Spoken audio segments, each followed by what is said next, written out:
नमस्कार दोस्तों, नई सोच चैनल में आप सबका बहुत बहुत स्वागत है। आज हम बात करेंगे कोविड-19 के बारे में। जो भी थोड़ी बहुत जो मुझे समझ है आज मैं वो आपके साथ शेयर करना चाहूँगा।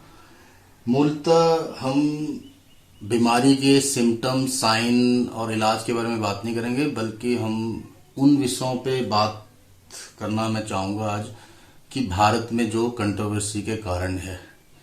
पहला, जैसे कि हमारा जो वैश्विक स्थिति में दुनिया के सामने कोरोना कोविड जो 19 है उसकी लड़ाई के भारत के क्या परिणाम है, उसको लेके भारत कहाँ आज विश्व में खड़ा है। तो मैं अपने लैपटॉप पे आपको दिखाना चाहूँगा कि इस समय टोटल कोरोना के जो वायरस जो केसेस हैं पूरे वर्ल्ड में वो हैं 35,81,884, 2,48,558, और जो रिकवर्ड केस हैं वो भी काफ़ी ज़्यादा हैं। आप देख सकते हो 11,59,553 हैं। अब हम यूएस पे आते हैं कि यूएस जो इस समय नंबर 1 चल रहा है, वहाँ पे आप देखो केसेस कितने हैं। वहाँ पे टोटल केसेस हैं 11,88,421। आज जो 24 घंटे में जो नए केस आए हैं वो 300 के करीब हैं, और जो टोटल डेथ वहाँ हो चुकी हैं वो हैं 68,602, और टोटल जो रिकवरी हुई है यूएसए में वो हुई है 1,78,594। आप इसमें देख सकते हो यहाँ पे जो डेथ दिखा रहा है 1 मिलियन में वो है 207, और टोटल जो टेस्ट हो चुके हैं यूएसए में वो हैं 71,96,744। अब सेकंड नंबर पे स्पेन है। स्पेन में भी देखो आप 2,47,122 केसेस हैं। यहाँ पे भी डेथ 25,264 हो चुकी हैं, और यहाँ पे जो देखो आप जो डेथ का है 1 मिलियन में वो है 540। इटली में देखो आप 2,10,717 केसेस हो गए हैं, 28,884 डेथ हो चुके हैं। यहाँ पे जो 1 मिलियन में जो डेथ के वो हैं 478। यूके में भी 2 लाख के करीब पहुँच चुके हैं। फ्रांस में 1,68,693 है। यहाँ पे आप देख रहे होंगे इनके जो 1 मिलियन में जो डेथ के केसेस है वो सब 300 प्लस हैं। जर्मनी में इसमें थोड़ा जो 1 मिलियन में 82 की है डेथ का इनकी रेशो, और इसमें अभी जो एक्टिव केस हैं जर्मनी में वो हैं 26,098। उसके बाद जर्मनी का रसिया का नंबर है, फिर टर्की, ब्राज़ील। आप देखोगे इंडिया में जो आज कर दिया, आप इंडिया में देख सकते हो कि 1 मिलियन में एक पर्सन की वो आ रहा है। 1 मिलियन में एक बंदे की डेथ है, और टोटल है इंडिया में 42,670, और अभी तक हमारे यहाँ पे 1,395 डेथ हो चुकी हैं इंडिया में। ऐसे हमारे जो पड़ोसी देश है पाकिस्तान, उसमें टोटल केसेस हैं 20,186 और 462 डेथ हो चुकी हैं। इनका भी ठीक ही है कि 10 मिलियन में 2 की डेथ का ये रेशो दिखा रहा है, और यहाँ पे अभी तक 2,12,511 टेस्ट हो चुके हैं।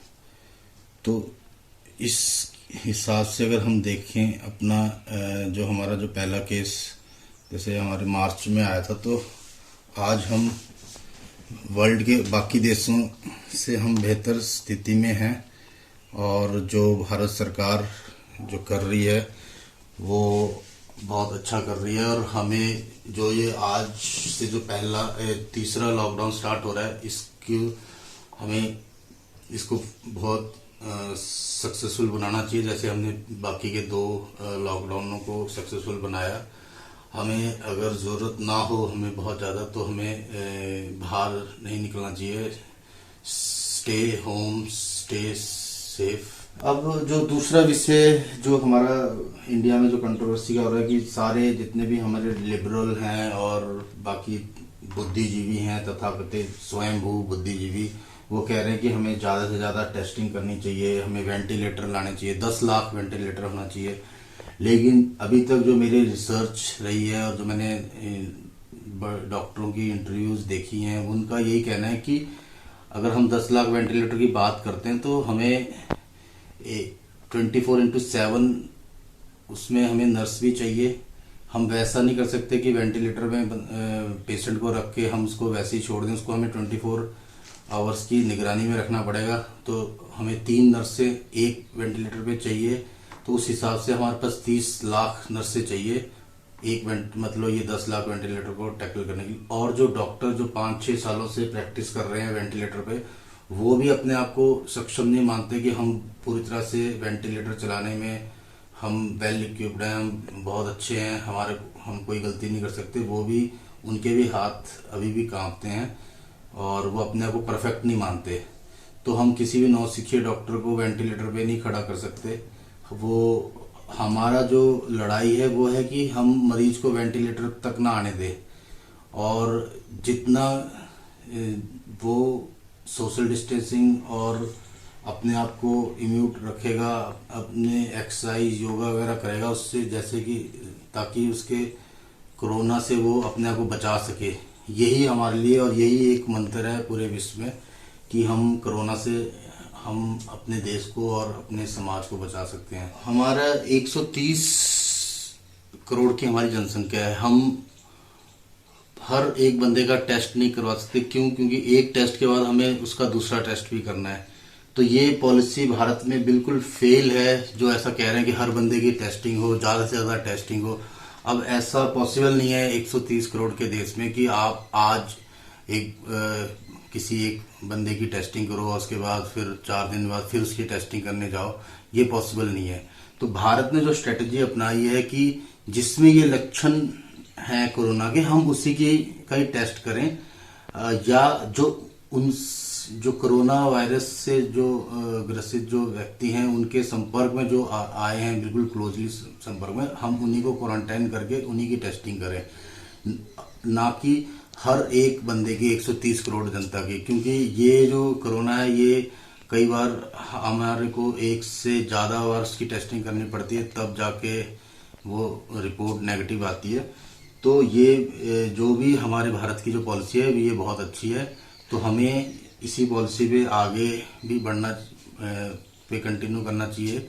बाकी हमारे को, जैसे कि मोदी जी ने कहा है कि हमें भी हमारे जो लॉकडाउन के कारण जो हमारा अर्थव्यवस्था में जो दिक्कतें आ रही हैं, या हमारे जो परेशानी आने वाले समय में जो पूरे विश्व को आएगी, वो भारत को भी आएगी। तो हमें उसे भी देखना है। तो हमें जो ग्रीन जोन है वहाँ पे थोड़ा थोड़ा लॉकडाउन खोलना पड़ेगा, और लोगों को जो सोशल डिस्टेंसिंग है, मास्क है, ये सब उसको लगा के बाहर आना पड़ेगा, और उनको अपना ख्याल वो खुद रखें।